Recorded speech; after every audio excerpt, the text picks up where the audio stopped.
Ladies and gentlemen, in today's video, I will be showcasing what it's like being a NethPot Tier Tester. What is a NethPot Tier Tester? What are the cons? What are the pros? And is it worth it? I will be going over all this, but to start off, what is a NethPot Tier Tester? So let's say you apply for this position, and you meet the criteria and get accepted. Congrats! You're now a NethPot Tier Tester. What do you do now?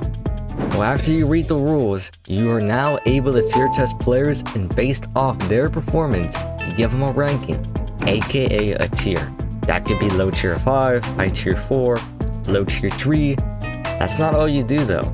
You're also able to help out your community with any low level affairs and answer basic and common questions anyone may have.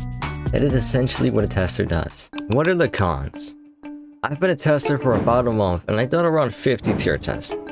I wouldn't really say there's any cons, but if I had to, that would be the quota you have to meet every month and the players you have to deal with. What is this quota?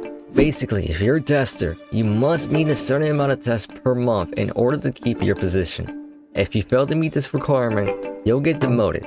Unless you have a good reason for being unable to reach it, the staff will sometimes exempt you from that quota. Just want to add this in. This rule makes perfect sense. You don't want any inactive testers doing absolutely nothing. If they are, there's no point in keeping them as a tester. Moving on to the players. Whether you're tier testing or helping someone in a ticket, you're eventually going to come across someone who is not very nice or just a pain to deal with.